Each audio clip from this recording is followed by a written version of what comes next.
This video is about saving you three things. Saving you a great deal of time, saving you wasting air on the regulation process, and also to save you firing lots of shots and wasting pellets as well. So this video takes off once you've installed the regulator and the outlet valve spacer into your air reservoir. So we'll start with a quick recap.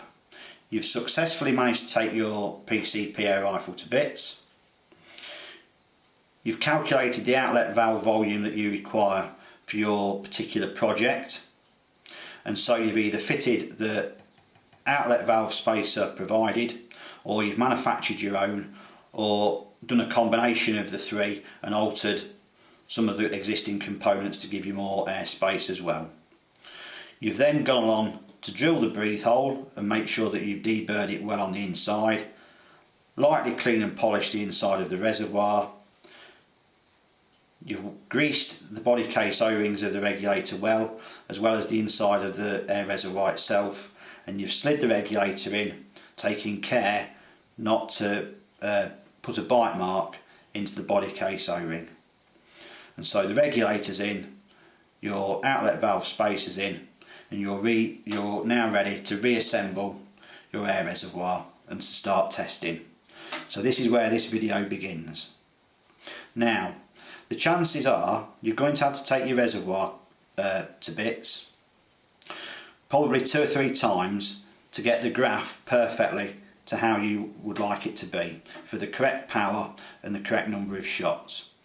The reason for this is 80% of the effort put into getting a regulated gun to work correctly is the fine adjustment of the regulator pressure and the compression force on the outlet valve spring and the hammer spring.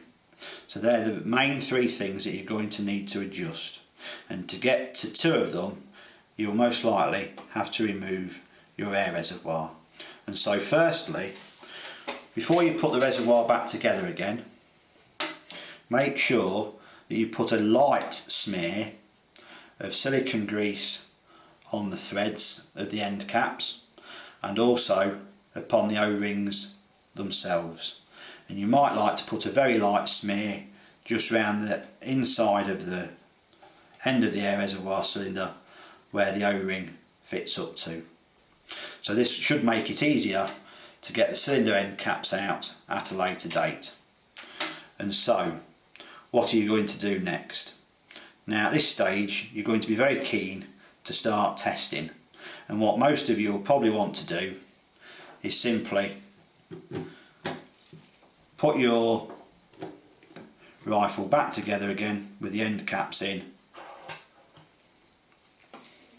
and fill up the rifle with air.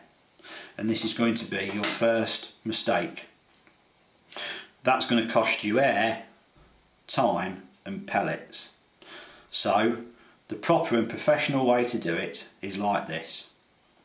Now firstly, to save air, if you're able to get your front filler valve assembly out easily, and that's an easy job for you to do, then a tip to save air is if you can get a piece of hard, inert, chemical free plastic such as nylon 66 or Delrin, a wooden dowel cut to the right length, or a piece of broom handle, but it mustn't be chemically treated, just needs to be plain, or a piece of aluminium or steel with a little bit of tape on so as it doesn't scratch your cylinder, and then you can put that inside the cylinder to take up some of the airspace to start with, because the part of the graph that we're interested in is around the area that the regulator pressure is set to.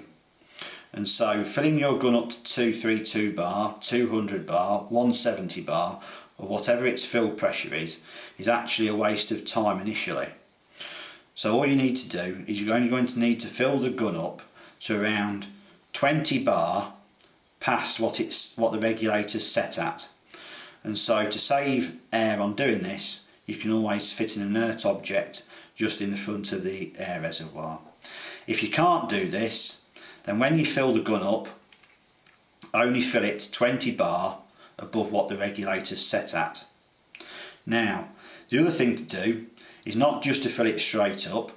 You should make yourself a simple graph like this, and you can either just, you can do it on your computer on an Excel spreadsheet, or just use some plain graph paper and mark it out like this.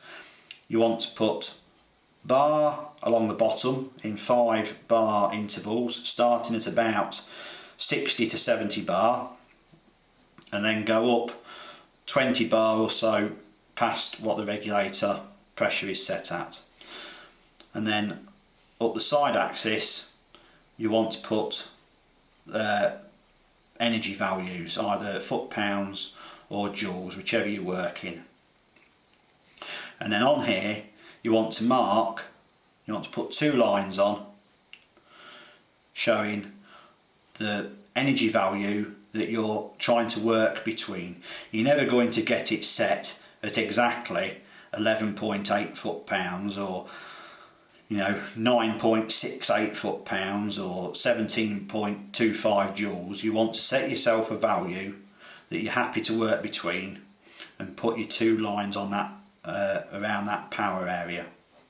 So once you've done that, you want to start to fill the gun slowly, and once you get to about 60 bar you want to fire 2 shots and chronograph them, and then fill to 65 bar and fire 2 shots and chronograph them, 70 bar 2 shots and chronograph them, 75 bar 2 shots and chronograph them, and so you make a graph as you gradually fill the air rifle up. And then you want to do this up past the regulator by say about 20 bar. So we'll say here this regulator put on at the average setting, which is 100 bar. So if you filled your gun up in 5 bar intervals, chronographing it every couple of shots, and then you'll end up with a bit of a graph. And so once you've done it that way, you want to fire 2, 3 or 4 shots to make sure that the regulator's working. Make sure it's still at 120 bar or just top it up, and then you want to do the reverse.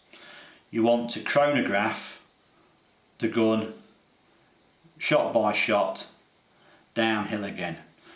Not all the way till the gun's empty, but down a bit past the power level that you're aiming to attain.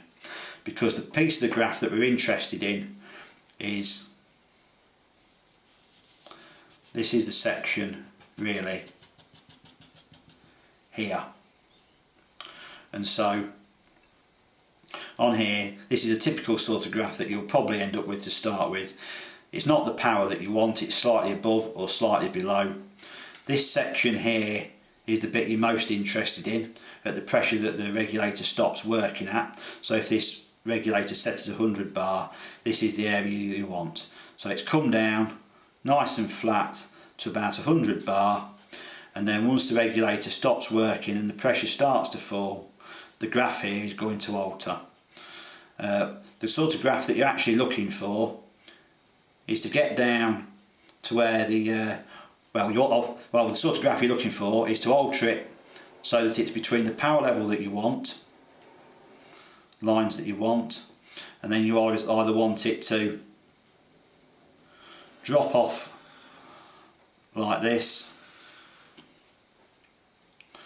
or come up a little bit, and then you can re-alter the valve and get as many shots out of it as possible. What you're trying to eliminate is any peak that might happen after the regulator pressure has dropped past its set working pressure. And so this is the first part of regulating your air rifle, doing this first initial graph.